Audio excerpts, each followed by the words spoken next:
আদা জল খেয়ে আনন্দে সামিল এসটিডিটি পরীক্ষার্থীরা। দ্রুত ফল প্রকাশ ও একসঙ্গে নিয়োগের দাবিতে অনড় এসটিডিটি পরীক্ষার্থীরা। এই দাবি নিয়ে শনিবার শিক্ষামন্ত্রীর বাসভবনের সামনে গিয়ে বিক্ষোভ দেখায় তারা। এমনকি মন্ত্রীর গাড়ি আটকে দিয়ে বিক্ষোভ দেখাতে থাকে। শিক্ষামন্ত্রী স্পষ্ট জানিয়ে দেন তাদের ফলাফল প্রকাশিত হয়নি, তাই তাদের নিয়োগ করা সম্ভব নয়। মন্ত্রীর কাছ থেকে এই বক্তব্য শোনার পর এসটিডিটির পরীক্ষার্থীরা টিআরবিটি কার্যালয়ে যায়। সেখানে গিয়ে ফল প্রকাশের দাবি জানিয়ে বিক্ষোভ দেখাতে শুরু করে এসটিডিটির পরীক্ষার্থীরা। এদিকে টিআরবিটির পরীক্ষার্থীদের জানিয়ে দেওয়া হয়, কোনো চিঠি না এলে ফল প্রকাশ সম্ভব নয়। সমস্ত কিছু প্রস্তুত করা আছে বলেও দাবি করেন। শিক্ষা দপ্তর থেকে নির্দেশ না পেলে ফলাফল প্রকাশ করা সম্ভব নয় বলে জানায় টিআরবিটির চেয়ারম্যান। ফলাফল প্রকাশের জন্য যাতে শিক্ষা দপ্তর দ্রুত উদ্যোগ নেয় তার দাবিতে অনড় থাকেন পরীক্ষার্থীরা।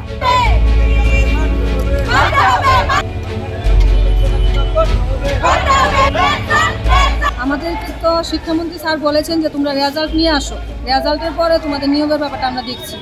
তো আমরা রেজাল্টের জন্য আজকে টিআরবিটিতে এসেছি। যদিও আমরা জানা ছিল উনিও এই কথাই বলবেন যে ওনার কাছে নতুন করে চিঠি না আসলে উনি কিছু করতে পারবেন না। ওনার কাছে মূলত সব কিছু রেডি আছে। বলছেন আমার কাছে সব রেডি করা আছে, আজকে নোটিশ দিলে আমি কালকে রেজাল্ট দিয়ে দিতে পারবো। তো এখন উনি শুধু চিঠির অপেক্ষায় আছেন। এখন শিক্ষা দপ্তর চিঠিটা ওনাকে দেবে, দিলে পরে উনি তখন রেজাল্টটা দিয়ে দেবেন।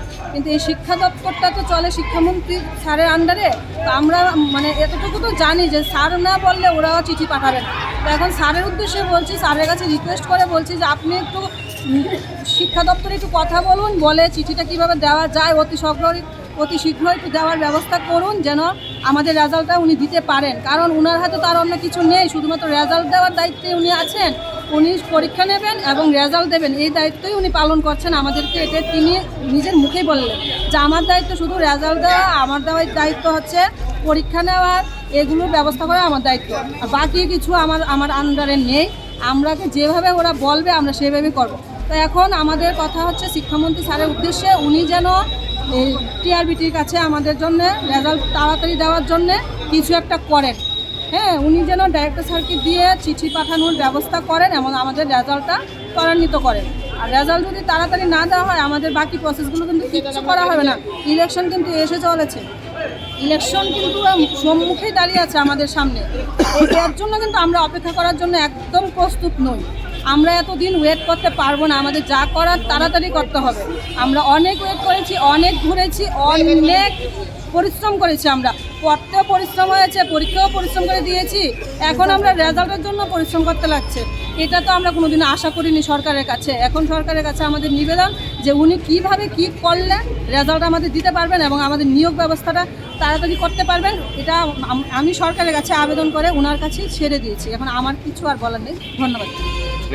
এখন আপাতত আন্দোলনটা থাকবে, কারণ আমাদের ডিরেক্টর স্যার এখনো আসেননি। শিক্ষা দপ্তরের যিনি ডিরেক্টর স্যার উনি এখনো আসেননি। উনি আসলে ওনার সঙ্গে কথা বলবো, উনি কি বলেন ওনার বলার উপরে ডিপেন্ড করবে যে আমাদের আন্দোলনটা এখানে থাকবে কি চলবে না উঠে যাবে, এটা আমরা পরে ডিসাইড করব।